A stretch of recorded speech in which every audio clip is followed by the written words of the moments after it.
बांसपुर गांव में पीलू auto rickshaw चलाती थी। उसका एक बेटा था टिल्लू। टिल्लू स्कूल में पढ़ाई करता था। ऐसे ही एक दिन स्कूल की प्रिंसिपल कोयल मैडम पीलू को स्कूल में बुलाती है। पीलू जी, आप बहुत मेहनत करती है और टिल्लू को पढ़ा रही है, लेकिन आपकी मेहनत पानी में जा रही है। क्या बात है प्रिंसिपल मैडम, आप ऐसा क्यों बोल रही है? देखिए पीलू जी, क्रिसमस पास आ रहा है। सभी बच्चे क्रिसमस के एग्जाम में पास होने के लिए मेहनत कर रहे हैं, मगर आपका बेटा स्कूल में टाइम पास करता है। वो लकड़ी के टुकड़ों से कुछ न कुछ बनाता रहता है। उसका पढ़ाई में मन नहीं लगता है, क्लास में ध्यान नहीं रहता है। ऐसे में वो एग्जाम कैसे पास करेगा? आप उसे कुछ काम में ही लगवा दो, यहाँ उसका कुछ नहीं होने वाला। आप ऐसा मत बोलिए मैडम, वो मेरे जैसा गरीब ना रहे इसलिए उसे यहाँ पढ़ा रही हूँ। मैं उसे समझाऊंगी। उसके बाद पीलू रात में अपने बेटे टिल्लू से बात करती है। टिल्लू, तुम्हारी स्कूल की प्रिंसिपल मुझे बुलाई थी। तुम स्कूल में पढ़ाई नहीं करते हो और बेकार में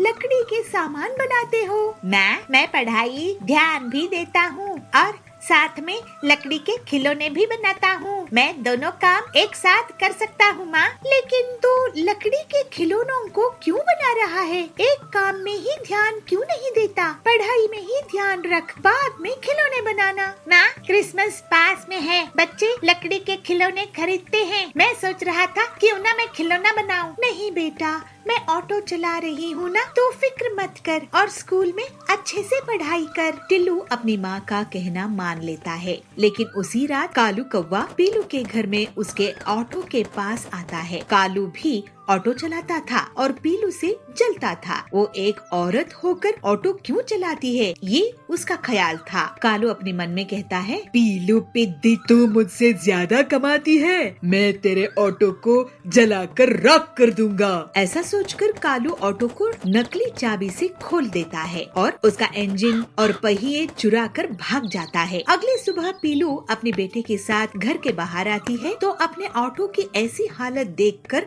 रोने लगती है। हे भगवान, ये गरीबी में तो कैसी परीक्षा ले रहा है? मेरी ऑटो का तो इंश्योरेंस भी नहीं है। अब मैं अपने बेटे को कैसे पढ़ाऊंगी? ऑटो के लिए बैंक से जो कर्ज लिया था उसे भी चुकाना है। सोची थी इस बार क्रिसमस में लोग घूमने फिरने के लिए ज्यादा बाहर निकलेंगे तो मेरी ऑटो से कमाई हो जाएगी। सब बर्बाद हो गया। पीलू अब मजदूरी का काम करने लगी और घर के लिए पैसे कमाने लगी। कालू ये देखकर बहुत खुश हो रहा था। पीलू से पैसा मांगने के लिए मकान मालिक आता था, बैंक वाले आते थे। पीलू बहुत उदास होने लगी थी। ये देखकर एक दिन टिल्लू स्कूल खत्म होने के बाद जंगल जाकर लकड़ियाँ काट कर लाता है और उन लकड़ियों को तराशने लगा। छन्नी और हथौड़े की मदद से वो एक सुंदर लकड़ी का ऑटो रिक्शा बना लेता है। फिर टिल्लू उस ऑटो ले जाकर अपनी माँ को दिखाता है। माँ,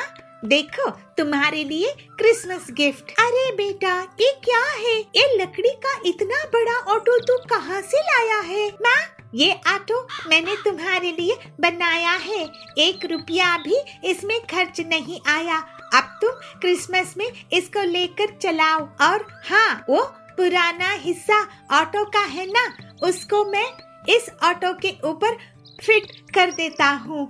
ये डबल डेकर ऑटो बन जाएगा।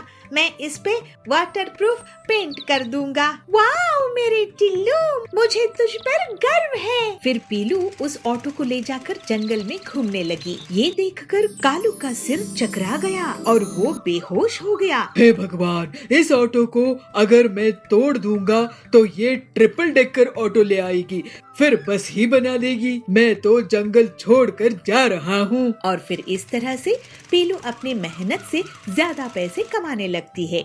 उसके घर की गरीबी हमेशा के लिए दूर हो जाती है और टिल्लू भी बहुत मन लगाकर पढ़ाई करता है। वो स्कूल में फर्स्ट आता है। कोयल प्रिंसिपल उसकी बहुत तारीफ करती है। इस तरह से सब खुशी खुशी रहने लगते हैं। किसी उसी जंगल में एक परिवार रहता था। उस परिवार में चिंकू बंदर, उसकी बहन चिंकी खरगोश और उसकी मम्मी सोनी लोमड़ी और चिंकू के पापा अनुज हाथी रहते थे। सभी के सभी चिंकू बंदर से बहुत ही परेशान रहते थे, क्योंकि वह किसी की बात नहीं सुनता था और न ही किसी की बात मानता था। वह बस अपनी ही मन की करता था। एक दिन सोनी, बेटा चिंकू और चिंकी चलो स्कूल के लिए तैयार हो जाओ वरना लेट हो जाओगे। आज वैसे भी तुम दोनों का टेस्ट है ना, चलो चलो जल्दी तैयार हो जाओ। चिंकू बंदर और चिंकी खरगोश दोनों तैयार हो जाते हैं और स्कूल चले जाते हैं। वहाँ से आते समय चिंकू को बहुत तेज भूख लगती है, तो वह अपनी मम्मी से कहता है, चिंकू मम्मी मुझे बहुत जोर से भूख लगी है, जल्दी से कुछ खाने के लिए दीजिए ना, तब तक मैं टीवी देख लेता हूँ। चिंकू ऐसा कहकर टीवी देखना शुरू कर देता है। तभी वह देखता है कि उसकी टीवी पर फेवरेट सुपर हीरो सुपरमैन की फिल्म आ रही है, तो वह उसे देखकर बहुत खुश हो जाता है और खुशी खुशी टीवी देखने लगता है। मूवी देखते हुए उसे ये भी याद नहीं रहता कि उसे बहुत जोर से भूख लगी थी। सोनी, चिंकू बेटा ये लो खाना खा लो, तुम्हें बहुत जोर से भूख लगी थी ना। चिंकू, हाँ मम्मी आप खाना टेबल पर रख दो, मैं थोड़ी देर में खा लूंगा। सोनी, बेटा पहले खाना खा लो, टीवी तो बाद में भी देख सकते हो ना। चिंकू, नहीं मम्मी आज मेरे सुपर हीरो सुपरमैन की मूवी आ रही है, इसलिए मैं आज तो मूवी देखूंगा। आप खाना टेबल पर रख दो, मैं खा लूंगा मम्मी। सोनी लोमड़ी खाना टेबल पर रखकर चली जाती है। चिंकू मूवी देखने के चक्कर में खाना खाना भी भूल जाता है। बहुत देर के बाद जब मम्मी घर वापस आती है तो देखती है कि खाना तो वैसा का वैसा ही रखा है। यह देख वह बहुत गुस्सा होती है। सोनी, चिंकू टीवी को बंद करो और पढ़ने के लिए बैठ जाओ, समझे? तुम्हें तो बहुत भूख लगी थी ना, ये खाना क्यों नहीं खाया अब तक? तुम्हें कोई भूख नहीं लगी थी, चलो पढ़ाई करो। चिंकी भी पढ़ रही है ना, जाओ कमरे में। चिंकू, मम्मी मैं एक सुपर हीरो हूँ और सुपर हीरो को पढ़ने लिखने की जरूरत नहीं होती है, वह बहुत ताकतवर होता है जैसे कि मैं हूँ। आप जाओ और मुझे सुपरमैन की मूवी देखने दो। सोनी गुस्सा होकर अपने रूम में आती है और अनुज से कहती है, सोनी देखिए सोनू जब से स्कूल से आया है तब से टीवी में ही लगा हुआ है, खाना भी नहीं खाया और पढ़ने भी नहीं जा रहा है। अब आप ही उसे समझाइए, मैं तो उसे समझा कर थक गई हूँ। अनुज, तुम उदास मत हो, मैं भी चिंकू को समझाता हूँ। अनुज चिंकी को समझाने के लिए जाता है, मगर चिंकू को तो सुपरमैन का भूत सवार हो गया था, इसलिए वह वहाँ किसी की नहीं सुनने वाला था। अनुज भी हार मानकर अपने रूम में आ जाता है। ऐसे ही दिन बीत जाते हैं। तभी एक दिन दादाजी घर पर आते हैं और अनुज और सोनी से उदासी की वजह पूछते हैं, तो अनुज और सोनी सब बता देते हैं। अशोक, तुम फिक्र मत करो, मैं भी चिंकू को ठीक कर देता हूँ। शहर दादाजी घर के बाहर आते हैं और बिजली की सप्लाई बंद कर देते हैं और पूरे घर की लाइट भाग जाती है। चिंकू, ये क्या हुआ, लाइट कैसे चली गई? अभी तो सुपरमैन बैटमैन को मारने ही वाला था। अशोक, अरे चिंकू रोते क्यों हो, लाइट भाग गई तो क्या हुआ, मैं तुम्हें सुपरमैन के जैसे एक गेम खिलवाता हूँ, तुम्हें उसमें बहुत मजा आएगा, मगर पहले जाओ चिंकी को बुला लाओ। चिंकू, ठीक है दादाजी मैं अभी बुला कर लाता हूँ चिंकी को। चिंकी बंदर भाग कर चिंकी खरगोश को बुला लाता है और शेर दादाजी कहते हैं, अशोक बच्चों पहला खेल है दिमाग का, मैं तुमसे 2 सवाल पूछूंगा, जिसने भी ज्यादा सही जवाब दिए वो जीत जाएगा। तो चलो बच्चों बताओ कि ABCD में कितने अल्फाबेट्स होते हैं? दोनों थोड़ा सोचते हैं। चिंकू अपनी उंगलियों पर गिनना शुरू कर देता है, मगर तभी चिंकी कहती है, चिंकी दादाजी 26 अल्फाबेट्स होते हैं। अशोक, बिल्कुल सही चिंकी। अब अगला सवाल, तो बताओ कि वो 5 वोवेल्स कौन से हैं? चिंकी, दादाजी AEIOU। वाह चिंकी तुम तो जीत गई। चलो अब अगला गेम खेलते हैं, आर्म रेसलिंग। चिंकू, दादाजी देखना इसमें तो मैं बहुत ही आसानी से जीत जाऊंगा। अशोक, अभी से फैसला कर लिया तुमने, पहले खेल तो शुरू करो। दोनों आर्म रेसलिंग शुरू करते हैं, मगर चिंकी इसमें भी जीत जाती है। चिंकी, ये जीत गई, मैंने भैया को हरा दिया। चिंकू, मैं चिंकी से कैसे हार सका हूँ, मैं तो एक सुपर हीरो हूँ। अशोक, चिंकू बेटा सुपर हीरो कोई भी ऐसे ही नहीं बन जाता बिना कुछ खाए पिए, बिना कुछ पढ़े। तुम चिंकी से इसलिए हारे क्योंकि तुमने खाना भी नहीं खाया था और तुम पढ़ते भी नहीं हो। सुपरमैन अपने खाने का बहुत ध्यान रखता है, तभी तो वह इतना ताकतवर है और वह तुम्हारी तरह पढ़ाई से दूर भी नहीं भागता, बल्कि वह चिंकी की तरह पढ़ाई करता है, तभी तो वो इतना इंटेलिजेंट है और एक सुपर हीरो है। चिंकू, मैं समझ गया दादाजी, मुझे माफ कर दो, मैं आपसे कभी भी ऐसा नहीं करूँगा। उसके बाद से चिंकू बंदर मन लगाकर पढ़ता और खेलता। सभी अब बहुत खुश थे।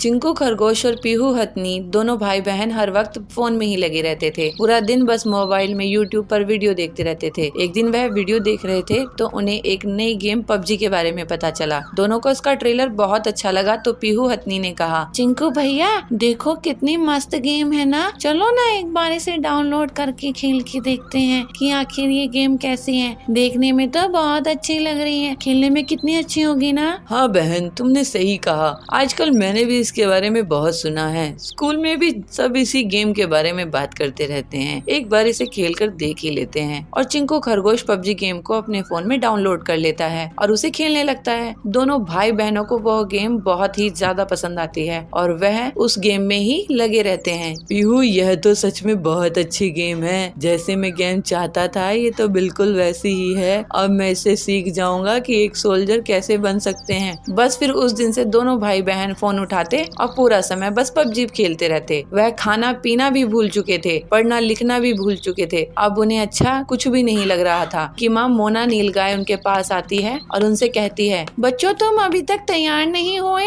चलो फोन नीचे रखो और तैयार हो जाओ। मम्मी, अभी हमने पहले ये गेम खेलना है, पहले मैं इन सभी को मार दूं, उसके बाद मैं तैयार हो जाऊंगा। तुम दोनों का ये क्या चल रहा है? पूरा समय फोन में ही लगे रहते हो, खाना पीना सब भूल चुके हो तुम दोनों। चलो फोन नीचे रखो और स्कूल जाओ। मोना नीलगाय फोन छीनकर नीचे रख देती है और दोनों को स्कूल भेज देती है। स्कूल से आने के बाद दोनों बिना कुछ खाए, यहाँ तक कि कपड़े भी ना बदले, फोन में लग जाते हैं और पबजी गेम खेलने लगते हैं। शाम को जब उनके पापा सोनू भालू घर आते हैं तो मोना नीलगाय सब उसे बता देती है, बच्चों इस गेम को छोड़ो और बाहर जाकर खेला करो। अगर तुम फोन गेम्स खेलोगे तो सोल्जर कैसे बनोगे? जी, इससे मैं सब कुछ सीख जाऊंगा। गेम खेलते हुए अपने पापा को जवाब देता है और थोड़ी देर बाद वह गेम जाता है, जिसके बाद वह चिल्लाने लगता है, ये विनर विनर चिकन डिनर, जय पबजी जय पबजी। अरे ये क्या बोल रहे हो चिंकू? पापा मैं गेम जीत गया हूँ ना, तो ऐसे ही सेलिब्रेट करते हैं इसे जीतने पर। सोनू भालू और मोना नीलगाय दोनों अपने बच्चों से बहुत परेशान हो गए थे। तभी अगले दिन सोनू भालू का छोटा भाई यश शेर घर पर आता है। वह एक आर्मी में सोल्जर है। वह अपने भाई को दुखी देखता है तो उससे कहता है, यश भाई क्या हुआ, आप उदास क्यों हो? अरे यश देखो ना, तुम्हारा भतीजा भतीजी पूरा दिन बस पबजी गेम खेलते रहते हैं, कहते हैं कि ऐसे वे सोल्जर बनेंगे। अब तुम ही उन्हें समझाओ कि ये गेम खेलकर कैसे कोई सोल्जर बन सकता है। इस गेम के चक्कर में तो वो समय से खाना भी नहीं खाते हैं। बच्चों तुम्हें आर्मी में सोल्जर बनना है ना? हाँ चाचा, मैंने तो गन चलाना भी सीख लिया है, दिखाऊं आपको? बेटा यह तो सिर्फ एक गेम है, इसमें तुम असली गन कैसे चला सकते हो? इसकी तो तुम्हें ट्रेनिंग करनी पड़ेगी और जिसके लिए तुम्हें पहले सोल्जर बनना पड़ेगा। और सोल्जर बनना कोई आसान बात नहीं है। तुम्हें पता है मेरा दोस्त बहुत गेम खेलता था, उसे सोल्जर बनना था, मगर फोन गेम्स खेलने की वजह से वह बहुत मोटा हो गया, जिस वजह से वह सोल्जर कभी नहीं बन पाया। तो चाचा आप कैसे बन गए सोल्जर? यश, क्योंकि बेटा मैं बाहर जाकर खेलता था, जिससे मैं फिट रहता था और एक सोल्जर बन पाया। और आज तुम ट्रेनिंग पर जाओगे तो वहाँ पर तुम्हें गन चलाना सिखाएंगे। गेम खेलने से तुम ये कभी नहीं सीख पाओगे। मैं समझ गया चाचा, अब से मैं ये गेम कभी नहीं खेलूंगा। फोन गेम सिर्फ कभी कभी अच्छे लगते हैं। अब से तो मैं बाहर जाकर ही खेला करूंगा और पढ़ाई भी करूंगा। और देखना, एक दिन आपके जैसा सोल्जर बनूंगा और देश की रक्षा करूंगा, देश का नाम रोशन करूंगा। दोनों बच्चे समझ जाते हैं और पबजी गेम खेलना बंद कर देते हैं और बाहर बच्चों के साथ खेलना शुरू करते हैं। शहर के एक जंगल में पीलू अपने पति बबलू कबूतर के साथ रहा करती थी। वो अपने पति को लंच बॉक्स देकर उसे ऑफिस भेजती है। तभी उसे एक अपने मोटर वाहन से उतरती दिखती है। अरे बबली तू! अरे पीलू तू यहाँ कैसे?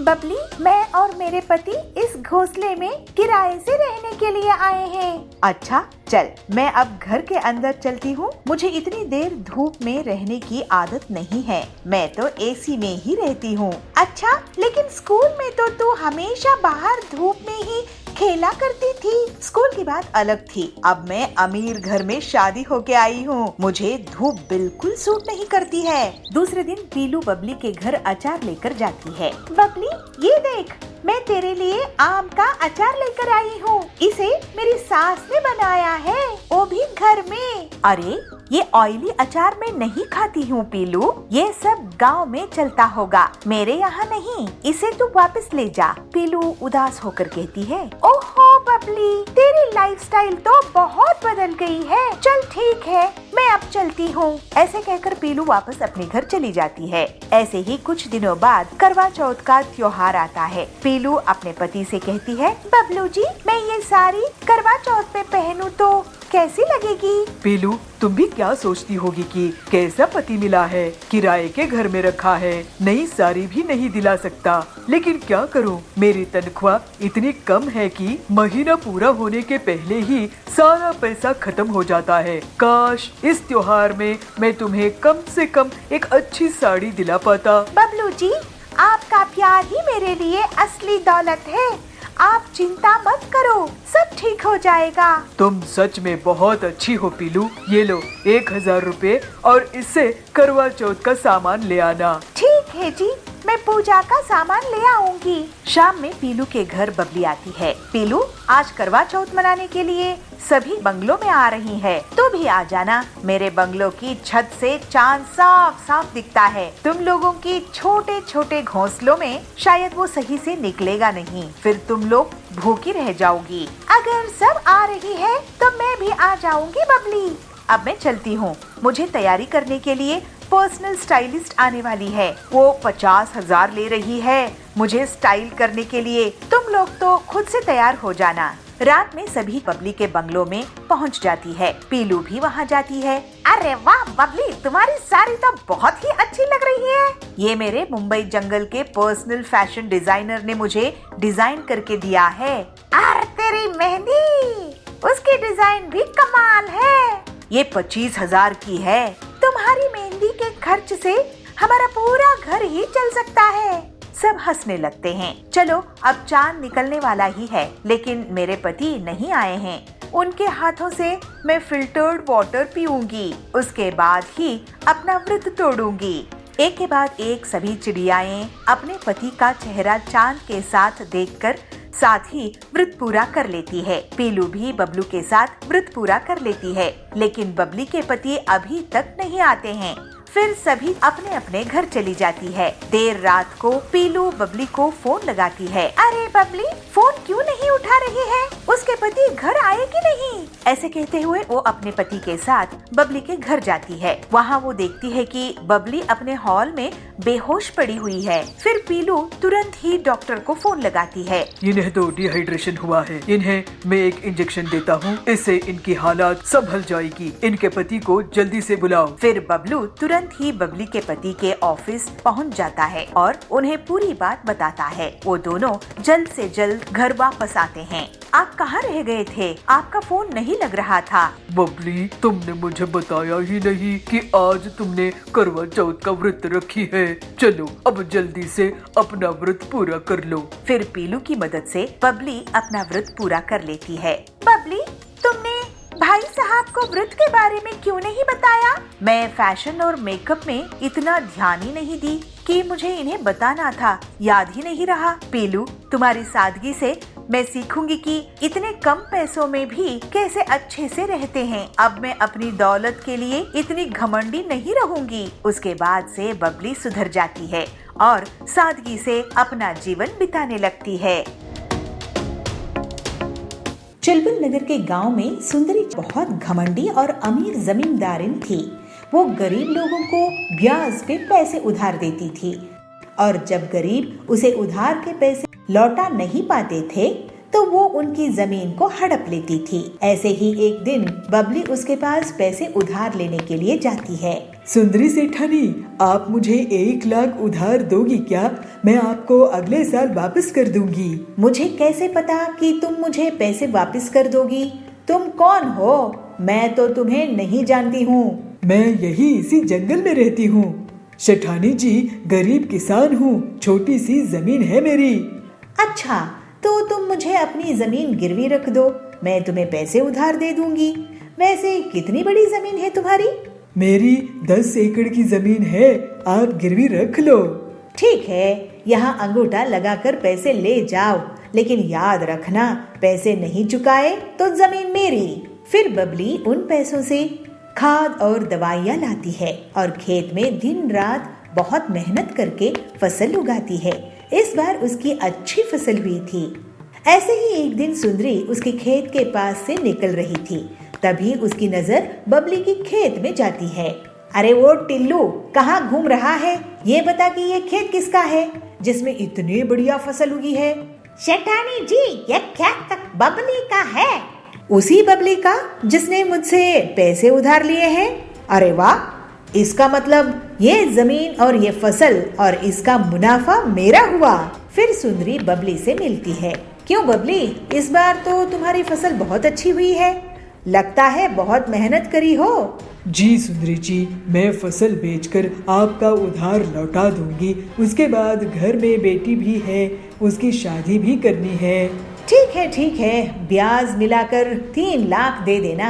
क्या? लेकिन मैंने तो बस 1 लाख ही उधार लिए थे सेठानी जी। हाँ तो ब्याज चढ़ा के और 2 लाख हो गए हैं। तुम अनपढ़ गंवार लोग कुछ नहीं समझते। ये तो अन्याय है सुंदरी जी। फालतू की बात मत कर, नहीं तो मैं तुझे घर में भी नहीं रहने दूंगी। मैं आपके पैसे नहीं चुका पाऊंगी। नहीं, आप मेरी जमीन ही रख लो। शाम में बबली अपने घर आई और अपनी बेटी पीलू को रोते रोते सब कुछ बता दी। मैं उस लालची सेठानी को देखती हूँ, वो अपने आप को क्या समझती है।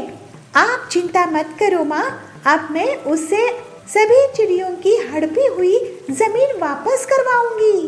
पीलू अपनी सहेली हरी के साथ एक प्लान बनाती है। दोनों सहेलियां एक छोटी सी खेत की जमीन में एक नकली पेड़ लगाती है और फिर उस पेड़ को लाल रंग से रंग देती है। फिर वो दोनों उसकी डालियों में सोने, चांदी, डायमंड्स के गहने चिपका देती है, जिससे ऐसा लगता है कि वो गहने उसी पेड़ के फल हो। अब आएगा मजा, लालची सुंदरी कैसे फंसेगी देखना। इसके बाद पीलू चिड़िया हरी तोती के साथ जानबूझकर सुंदरी के पीछे जोर जोर से बातें करती है। अरे तूने देखी क्या उस लाल पेड़ को जो उस खेत में उगा है? उसमें से फल की जगह गहने उग रहे हैं। नहीं तो चल दिखा मुझे। ये सुनकर सुंदरी पीलू और हरी के पीछा करने लगती है। जब वो दोनों खेत पहुंचते हैं तो अरे क्या ये असली सोने जवाहरात है? सेठानी जी, आप कब आ गई यहाँ? खैर हमने तो हीरे जवाहरात कभी नहीं देखे हैं, आप खुद ही देख लो कि सोना चांदी हीरा असली है कि नहीं। वैसे सेठानी जी, आपको बता दूं कि कल बहुत बड़े जमींदार आ रहे हैं जो इस जमीन को खरीद लेंगे, इसके साथ ये पेड़ भी। ऐसा क्या? तो एक बार मुझे इसके गहने दिखाओ। फिर पीलू और हरी तोती गहने दिखाते हैं। अरे ये तो सही में हीरे हैं, हीरे। चलो अच्छी बात है, अब हम ये जमीन उस शहर वाले सेठ को बेच देंगे। नहीं, ये जमीन तो मुझे चाहिए। लेकिन आपके पास इतने पैसे हैं क्या सेठानी जी? अरे पीलू, तुम गरीब लोग गरीब ही सोचोगे। इसके लिए तो मैं अपनी पूरी जमीन जायदाद बेच दूंगी, लेकिन मैं इस पेड़ की जमीन को खरीद के ही रहूंगी। ठीक है, तो फिर सौदा पक्का। आपकी पूरी संपत्ति के बदले में ये जमीन। ये लीजिए इस जमीन के कागजात, लेकिन पहले आप अपनी संपत्ति के कागज मेरे नाम कर दीजिए। फिर सुंदरी अपनी पूरी संपत्ति, जमीन, जायदाद, गाड़ियाँ, हवेली पीलू के नाम कर देती है और उस छोटी से पेड़ वाली जमीन को बदले में ले लेती है।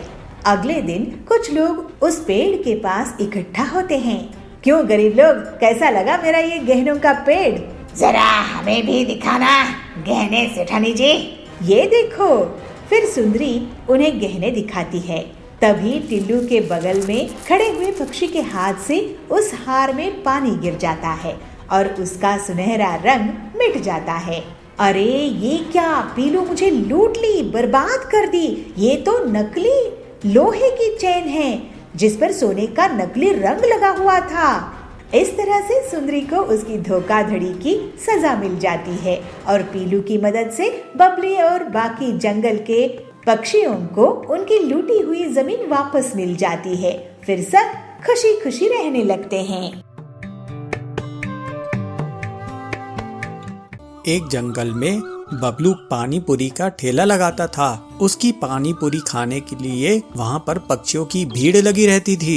एक दिन उसकी पत्नी पीलू उससे कहती है, अजी सुनते हो, जंगल में मेला लगा हुआ है, लेकिन तुम एक भी दिन मुझे मेले में लेके नहीं गए। किसी दिन मुझे लेकर मेले में चलो ना। अरे पीलू, मुझे तो ऐसे समय नहीं मिलता, तू ही किसी दिन अकेले मेले चली जा। नहीं जी, मुझे मेले में लेकर नहीं चलेंगे तो मैं नहीं जाऊंगी। मुझे आपके सिवा मेले में नहीं जाना है। आप जब देखो पानी पूरी ही बनाते रहते हैं। ऐसा लगता है आपको सिर्फ पानी पूरी से ही प्यार है, मुझसे तो प्यार है ही नहीं। एक दिन पानी पूरी का ठेला नहीं लगाओगे तो परिंदे भूखे नहीं मर जाएंगे। अरे अरे पीलू, अरे गुस्सा मत हो, चल मैं तुझे मेला घुमा कर लाता हूँ। पीलू और बबलू मेले में जाते हैं। वो देखते हैं कि मेले में बहुत सारी दुकानें लगी हुई हैं। अजी देखो, इस मेले में तो चाट पकौड़ी भी बिक रही है, तो तुमने क्यों नहीं यहाँ पर अपने पानी पूरी का ठेला लगाया? अरे पीलू, मैं भी यहाँ पर अपना पानी पूरी का ठेला लगाना चाहता था, लेकिन इस मेले में दुकान लगाने का किराया बहुत ज्यादा है। इस मेले में किराया दे पाना मेरे बस की बात नहीं। चलो तुम मन छोटा मत करो, मेले में से जो तुम्हें खरीदना हो खरीद लो। पीलू मेला घूमने लगती है। तभी बबलू की नजर पानी पूरी के एक ठेले पर पड़ती है। वो सोचता है, अरे इस पानी पूरी के ठेले पर तो बहुत भीड़ लगी हुई है और इसका रेट भी बहुत ज्यादा है, फिर भी पक्षी बिना संकोच के खा रहे हैं। मैं अभी पता लगाता हूँ कि इसने पानी पूरी का दाम इतना ज्यादा क्यों रखा है। बबलू उस पानी पूरी वाले के पास जाता है। अरे भाई, तुमने अपनी पानी पूरी का दाम इतना महंगा क्यों रखा है? ऐसा क्या मिलाते हो अपनी पानी पूरी में? अरे ये ऐसी वैसी पानी पूरी नहीं है, ये बनारस की प्रसिद्ध पानी पूरी है। इसका पानी आरओ के पानी से बनाता हूँ मैं, और देखो तरह तरह के फ्लेवर्स हैं इसमें। बंटी पैसे देकर पानी पूरी खरीदता है। जैसे ही वो पानी पूरी खाता है और सोचता है, अरे ये तो बनारस की पानी पूरी के नाम पर पक्षियों को लूट रहा है, इससे अच्छी पानी पूरी तो मैं बनाता हूँ। लेकिन जंगल के पक्षियों को मेरे पानी पूरी के 10 रुपए देने में ज्यादा लगता है, लेकिन इसको 50 रुपए दे रहे हैं। मुझे कुछ करना चाहिए।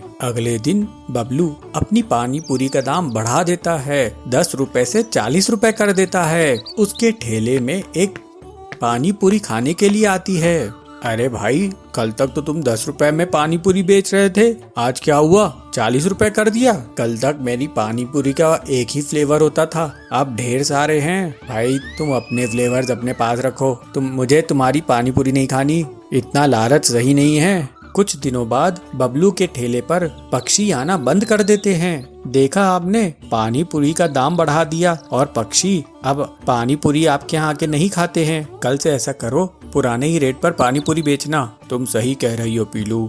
अगले दिन बबलू अपने पानी पूरी का रेट पुराना जैसा ही रख लेता है और वापस से पक्षियों की भीड़ लगने लगती है। वो बहुत खुश होता है। बबलू अब पैसों का लालच नहीं करता और वो सोचता है, हमें लालच नहीं करना चाहिए। हर इंसान को अपनी किस्मत में जो मिलता है उससे उसे संतुष्ट रहना चाहिए। हाँ, लेकिन हमेशा मेहनत करते रहना चाहिए जिससे वो आगे बढ़ता रहे। ज्यादा लालच के चक्कर में रहेंगे तो हम मेहनत करना छोड़ देते हैं और फिर हमारी किस्मत हमारा साथ नहीं देती। इसलिए मेहनत करना चाहिए, ना कि लालच। इसीलिए कहते हैं लालच बुरी बला होती है। जामपुर गांव के जंगल में पीलू और सुंदरी दो पड़ोसन रहती थी। दोनों बहुत अच्छी सहेलियां थी। पीलू एक सीधी साधी साफ मन की गरीब चिड़िया थी, तो सुंदरी एक चालाक और लालची कव्वी थी। दोनों के खेत बगल बगल में थे। एक दिन पीलू का पति बंटी काम से लौट रहा था, तभी उसका एक मोटर कार से एक्सीडेंट हो गया और उसके हाथ पांव टूट गए। पीलू पर घर संभलने का बोझ आ गया था। पीलू अपने पति से कहती है, सुनिए जी, मैं अपने खेत में और ज्यादा मेहनत करूंगी और जो भी कमाई होगी उससे मैं आपका इलाज कराऊंगी। तो बंटी कहता है, पीलू, मैं तुम पर बोझ नहीं बनना चाहता, भगवान करे मैं जल्दी से ठीक हो जाऊं। एक बार दोनों सहेलियों ने मक्के की खेती की। पीलू को सुंदरी से ज्यादा फसल आई। सुंदरी इस बात से मन ही मन जलने लगी। पीलू को मक्के की बहुत अच्छी फसल हुई है, मुझे इसकी फसल को नष्ट करने का कोई रास्ता निकालना होगा, ऐसे सुंदरी सोचती है। फिर एक दिन सुंदरी पीलू के पास जाती है और उससे कहती है, पीलू, मैं तेरे लिए ये साधु महात्मा से वरदान में बीज लेके आई हूँ। ये बीज अगर तू अपने खेत में बो देगी तो तुझे 10 गुना ज्यादा फायदे वाली फसल होगी। पीलू कहती है, अरे वाह सुंदरी बहन, तुम कितने साफ दिल की हो। तुम्हें जो साधु महात्मा से जादुई बीज मिले थे वो तुम मुझे दे रही हो। तो सुंदरी बोलती है, हाँ बहन, क्या है ना, तुम बहुत ईमानदारी से अपनी खेत का ख्याल रखती हो और तुम्हें भाई साहब की सेहत का ख्याल भी रखना है, तो इसलिए ये बीज मैं तुम्हें दे रही हूँ। कुछ दिनों बाद पीलू अपने खेत में सुंदरी के दिए हुए बीज बोने लगती है और सुंदरी ये देख के बहुत खुश होती है। पीलू रोज अपने खेत में पानी देती है, लेकिन बहुत दिन बीतने के बाद भी उसके खेत में फसल नहीं उगती। पीलू सुंदरी से कहती है, अरे सुंदरी बहन, तुमने जो साधु महात्मा के बीज मुझे दिए थे उसमें से तो फसल उग ही नहीं रही है, लेकिन तुम्हारी खेत की फसल तो बहुत तेजी से बढ़ रही है। तो सुंदरी कहती है, तुम फिक्र मत करो पीलू, ये बीज बेकार नहीं जाएंगे। ऐसे ही कुछ दिन और बीत जाते हैं, लेकिन पीलू के खेत में कोई फसल नहीं आती है। हाय, मैं तो लुट गई, बर्बाद हो गई। मुझ गरीब के खेत में इस बार कोई फसल नहीं होगी। अब मैं इनका इलाज कैसे करवाऊंगी, घर का खर्च कैसे चलाऊंगी। लगता है ये खेत अब बेचना पड़ेगा। तो बंटी कहता है, पीलू, इतनी दुखी मत हो, हम अपना खेत नहीं बेचेंगे, चाहे जो हो जाए। तुम मुझे वो बीज दिखाओ, मैं शायद कुछ मदद कर सकूं। पीलू बीज दिखाती है। ये देखिए जी, ये है वो बीज। तो बंटी बोलता है, अरे ये बीज नहीं है पीलू, ये मछली के अंडे हैं। सुंदरी ने हमारे साथ चालाकी की है। अब मैं तुम्हें एक आइडिया देता हूँ। बंटी पीलू के कान में कुछ कहता है और फिर पीलू मछली की दुकान में जाकर बहुत सारी मछलियाँ ले आती है। पीलू उन मछलियों को अपने खेत में लगा देती है और पीलू सुंदरी को बुलाती है, सुंदरी बहन, ओ सुंदरी बहन, जरा घर से बाहर तो आओ। सुंदरी आती है। क्या हुआ पीलू, क्यों आवाज लगा रही हो? अरे जरा मेरे साथ मेरे खेत में चलो, चल कर तो देखो। दोनों खेत में जाती है। सुंदरी आश्चर्य से बोलती है, अरे ये क्या पीलू, ये मछलियाँ कहाँ से उगी है? ये मछलियाँ कहाँ से आई तुम्हारी खेत में? तो पीलू कहती है, ये तो तुम्हारे दिए हुए साधु महात्मा का बीज का कमाल है। ये सुनकर सुंदरी बहुत गुस्से में आ जाती है और वो अपने खेत की फसल को उखाड़ने लगती है और उसे पीलू के खेत की तरफ फेंकने लगती है। तो पीलू कहती है, अरे सुंदरी बहन, ये क्या कर रही हो? अपनी खेत को क्यों बर्बाद कर रही हो? तो सुंदरी कहती है, पीलू, मैं भी मछलियों की खेती करूंगी। तुम इस मक्के की फसल को भी अपने खेत की बची हुई जगह में लगा लो। सुंदरी के मछलियों के बीज को बोने के बाद भी उसके खेत में मछलियों की फसल नहीं उगती है। दूसरी तरफ पीलू की खेत में मक्के की फसल लहलहाने लगती है। पीलू बहुत खुश होती है। सुंदरी पीलू से कहती है, पीलू, तुम्हारी बीज कैसे मछलियों की फसल उगा दिया, जबकि मेरे बीज से तो मछलियाँ उग ही नहीं रहे हैं। तो पीलू कहती है, अरे बहन, तुम साधु महात्मा का आशीर्वाद लेना भूल गई, इसलिए तुम्हारी फसल नहीं आई। तुम उसी साधु महात्मा से आशीर्वाद ले आओ। तो सुंदरी कहती है, पीलू, मुझे माफ कर दो, मैं तुम्हें धोखा देकर मछलियों के अंडे दिए। मैं तुम्हारी मेहनत से जलती थी, मेरे पास किसी साधु महात्मा के बीज नहीं थे। तो पीलू कहती है, सुंदरी, तुम्हें ऐसा नहीं करना चाहिए था, मेरे पति की जान खतरे में है। तो सुंदरी कहती है, मुझे माफ कर दो बहन, अब मैं ऐसा कभी नहीं करूंगी। पीलू बोलती है, मुझे खुशी है कि तुम सही समय पर सुधर गई। इसके बाद से सुंदरी पीलू के साथ मिलजुल कर रहने लगी और पूरी ईमानदारी से अपना जीवन जीने लगी। इस तरह से पीलू भी अपने पति का अच्छे से इलाज कराकर उसके साथ हंसी खुशी रहने लगी।